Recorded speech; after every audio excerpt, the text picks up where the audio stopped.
So what's up guys, so welcome sa aking channel Astroboy TV. Mag-repair tayo ng electric fan. So ayan, electric fan guys. So check natin outlet na may supply para walang daya. Ayan, umilaw po guys. So ibig sabihin may supply yung outlet natin. Saksak po natin yung electric fan. Ito. Ayan, nakasaksak na guys. Sumitin natin number 1. Number 2. Wala talaga guys, ayan. Free wheel naman siya. So paano ba ito ayusin? Tara, samahan niyo ako guys. Intro muna tayo. Let's go!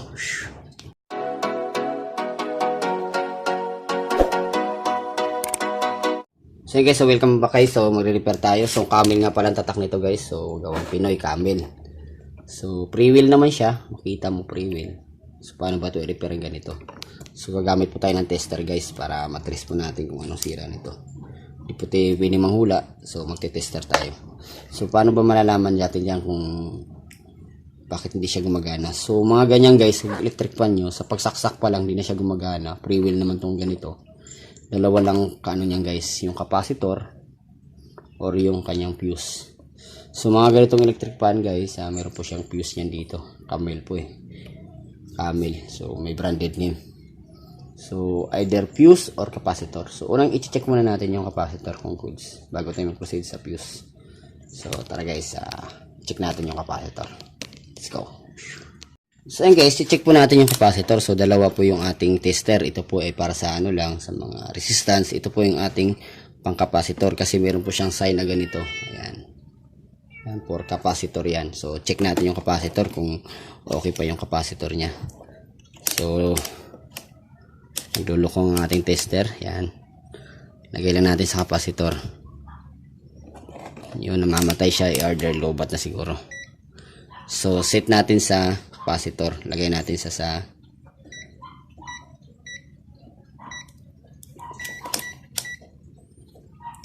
capacitance. So medyo matagal na rin yung capacitor ko. So ayan guys, naka UF tayo. So discharge muna natin to kasi sinaksak natin to, may pasok ng kuryente. Ayan, so check natin. Ang nakalagay dito ay 1.5 UF. So tingnan natin kung 1.5 talaga to. Yan, so yan, check natin. Tingnan nyo guys, ito dapat 1.5. So 2.6. Sobra pa nga yan, 2.6. Yan, good yung capacitor natin guys. Makita natin good na maabot na nga ng ano. Yan, 2 UF. Yan, 1.5. Yun talaga yung ano niya. So good. Okay yung capacitor. Proceed tayo sa fuse. Paano naman alamin kung paano sira ng fuse. Sa fuse naman tayo. Tara. And guys, alamin naman natin kung bakit fuse ang sira nito. Kasi wala siyang ano kanina. So ganito lang mag-check guys kung para malaman nyo yung fuse. Itong 1, 2, 3 na to. Ito 1, 2, 3. Ito yung 0. 1, 2, 3. Ito po yan sa likod. Pakita ko natin sa inyo. Yan. Yung 1, 2, 3. Para malaman natin na fuse ang sira. Ito guys, iti-tester natin tong tatlo na to. Ito yung 0, di ba? Iti-tester natin to. Ayan. Meron siyang ano. Ayan. Ayan. Good pa ang kanyang motor guys. So dito pa lang guys, so papakita na natin yung sira. Mali tayo ng hinala. Akala natin fuse. Ito guys, papakita na natin sa inyo yung sira guys. Ayan, sunog ang kanyang switch. So papalitan natin ng switch to. Ayan, sunog lang pala. So nakagad natin na ang sira niya hindi siya fuse, hindi rin capacitor. Ito lang, kanyang switch nasunog.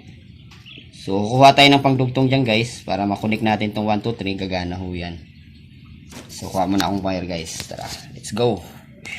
So ayun guys, so lalagyan muna natin ng wire to, temporary lang to guys, pero papalitan po natin to kasi sira no. Ayan, so lagyan natin to ng wire.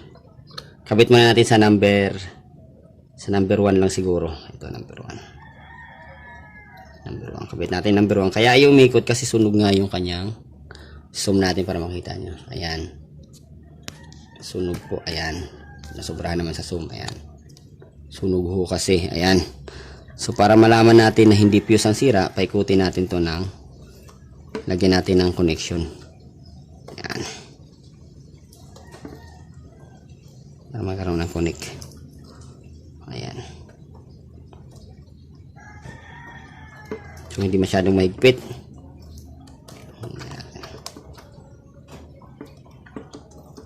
Pangit yung wire na nakuha natin guys. Yan, so ano natin yung buzzer. So wala dito. Meron din dito. So yun guys, so shortage siya. So kailangan natin putulin talaga natin itong linya na to. Hindi tayo pwedeng mag ano. Baka kasi mapalo. Kikita natin dito. Naka-tester tayo dito. Hindi pa naman napipindot yan. Oh. Nagbabuzzer siya. So dito tayo magpo-proceed. Putulin natin to. Then putulin natin number 1. Ito i-connect natin. Para ano natin. Ang dito ba guys, testing lang to. Pero papalitan po natin yung switch natin. Testing lang natin kasi yan. Shortage na yung ano niya, switch. Palitanin. So meron tayong pampalit dyan. Ayan. So ayun guys, so na number 1 na yun, nakarekta yan siya. Pero papalitan po natin to. So check muna natin yung kanyang ano. Lagay natin yung capacitor, saksak natin, testing natin kung gagana para ma-proceed natin ito ang sira. Saksak ko lang guys. Lagay ko na muna yung capacitor niya kasi hindi po gagana yan pag walang capacitor. So open wire guys. So huwag po tayo yung ano, mga professional lang to. Yan, open wire siya. Saksak natin guys. Hindi, kahit di natin pindutin yung switch, iikot na po yan. So tingnan po nyo yung ano, kung gagana po. So wala. Wala rin guys. So ang nangyari, nag-shortage siya. Kaya bumigay ang kanyang fuse. Yun lang yun. So ito. Gusto ko lang sa inyo guys. Kasi nakita kanina, tinester natin. Shortage siya. Meron siyang palo saka ano dito. Pag tinester natin shortage, yun, bumigay ang kanyang fuse. So palitan talaga natin ang fuse.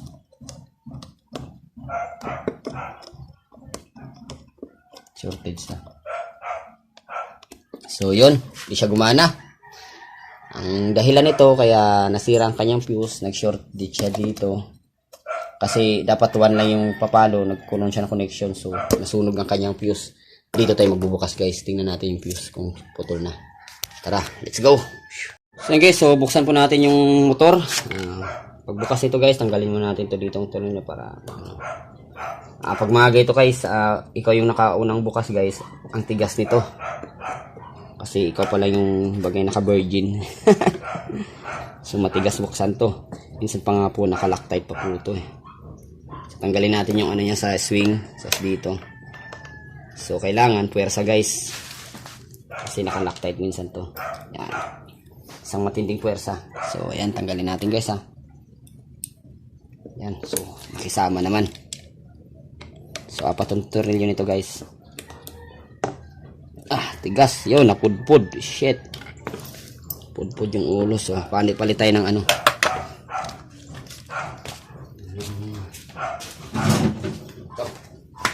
Kasi napudpud yung ulo.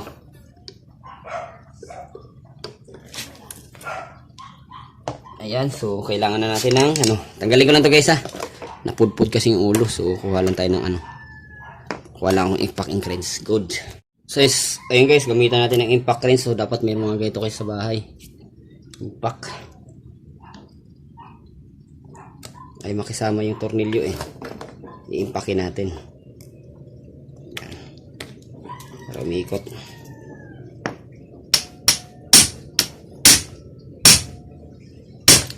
Yan. Bago itong malaki. Yan, ayan guys, okay na, malambot no. So dapat may mga impact sa bahay nyo. Ganito. Sa kabila.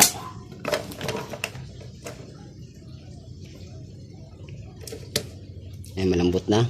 Ito pala isa. Para hindi kayo mahirapan. Isang palo lang yan guys. Ikot kagad yan. Ayan, okay na yan. Huwag na yan guys.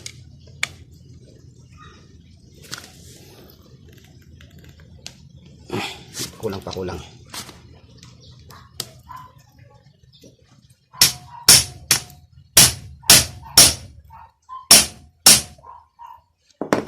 Guys, so ikot na siya. Kita natin ha. Yan dapat may mga impact yan. Ikot na yun guys. Ayan. So laking bagay talaga to guys. So binili ko to siya. So laking bagay to pag meron kang ganitong sa bahay. Impact. Kasi yung mga tornilyo na pudpud na nga guys. Oh. Pero pwede pa naman. Ayusin ko na lang yung ano yan. So guys, okay na. So pakita natin yung loob. Buksan ko lang guys. Let's go. So guys, so natanggal na natin yung 4 na tornilyo. So ito yung 4 na tornilyo sa gilid. So bubuksan natin sa pagbukas guys. Dandaan lang. Masyadong persahin. Ayan. So bagong bago pa yung component guys. So check mo rin tong ito niya. Wala pang gas-gas. Ayan. Wala pang gas-gas. So bumigay ng kanya yung fuse kasi gawa ng kanyang switch. Nag-short circuit. Ayan guys. Nag-short circuit. Ayan. Nasunog. So nagkaroon ng pininya dito sa kabila. So papalitan natin to. Hanap tayo pang replace niyan. So check muna natin yung fuse nito. Kasi bumigay yung fuse niya. Tsaka yung spacer guys. Ayun. Yan spacer. Spacer natanggal. So hanapin natin yung fuse nito. So huwag na tayo magkalkal dyan. Labas na natin to. Buksan na natin. So guys, so buksan natin to. Yan. So bukas na siya. Tanggal natin yung motor. So sa pag ano ng motor guys, dapat may sapin kayo guys. Ayan, itong fuse, nakikita na natin yung fuse guys. Ayan. Ito yung sa fuse niya, ayan. Ayan. So buksan natin, hanapin natin yung sa fuse. Pero hindi na ako magbubukas yan guys. Kunin ko lang yung ano. Hanapin ko na lang yung ano niya. Magkuha ko ng wire dito. Let's go. So guys, so kukunin ko muna tong ano, yung kanyang common kasi ibabypass muna natin. Patisting natin kung gagana siya. Bago tayo bumili ng fuse. Ito yung common niya guys, yung white. Putulin natin to. So, yan. Putol ng kanyang white. So balatan natin to kasi i-connect natin.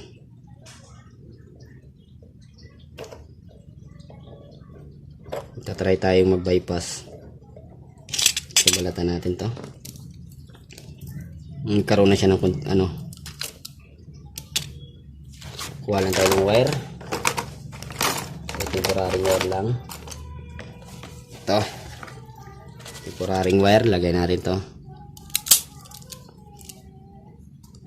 Bypass muna natin para magkakuha natin yung resistance ito. Pag nakuha natin yung resistance, saka tayo bibili ng fuse.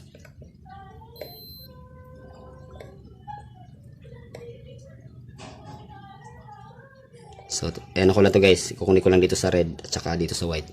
Let's go.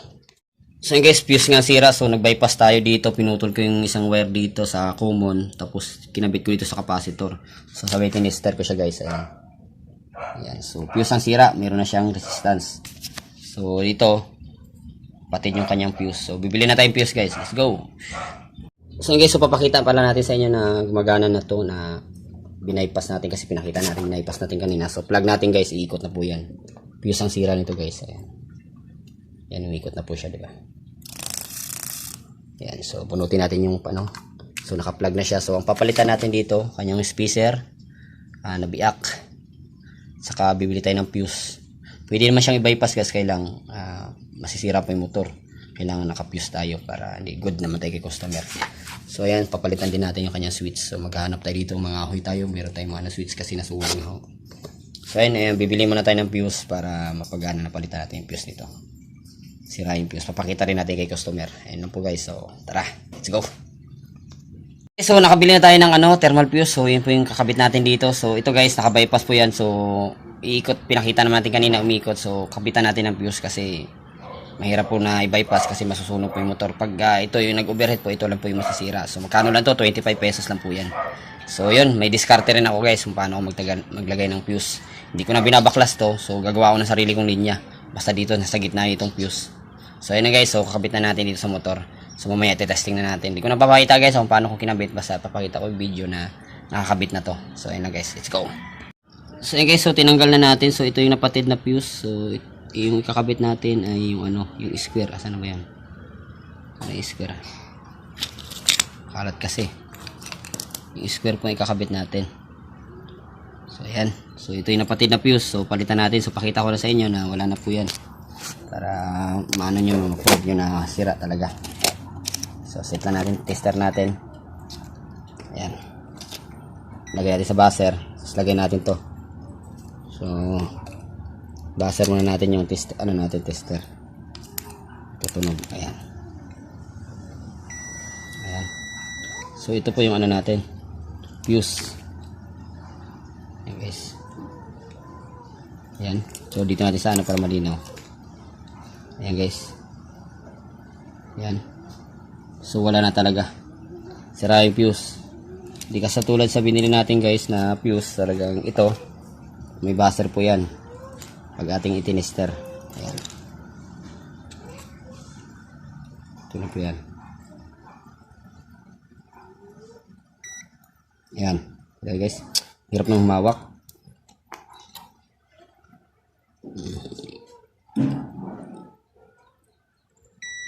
Ayan guys. So good yung fuse. Ito yung sirang fuse.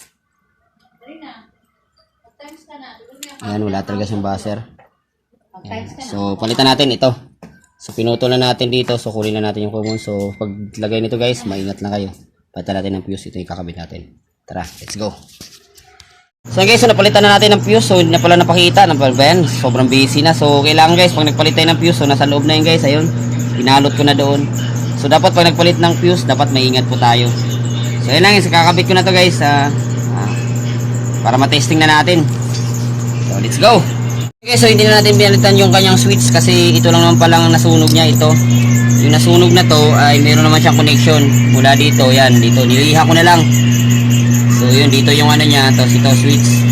Yung nasunog niya, dito lang naman yung nasunog. So hindi ko na pinalitan. So fuse lang talaga pinalitan natin dito. Fuse! At saka inano natin yung spacer, yun lang. Spacer na nabasag kasi natumba nga daw ito. So tara guys, kapitan natin, assemble natin to overall, testing natin. Let's go! So guys, so buo na yung ginawa natin. So pinalitan natin to ng ano, thermal fuse. At saka inano natin yung spacer. So sana ba yung thermal fuse? Naku, nawala, tinapon na yata guys. So nagpalit tayo ng fuse saka yung spacer kasi yung ano nga nito, history nga nito, natumba nga to guys. So yan, testing na natin guys. So malakas siya guys. Yan, testing natin ha. Number 1. So nilagyan na rin natin ng grasa, tapos nilangisan na rin natin yung dito niya. Yan, malakas siya guys, number 1. So number 2. Yan. Number 3. So ayan guys, so buo na. Ginawa natin na tinalitan natin ng thermal fuse at saka inayos natin yung spacer kasi natumba na to, tinumba ng bata. So hanggang dito na lang yung vlog ko guys. Maraming salamat. Painitin natin. Ingat kayo. Let's go!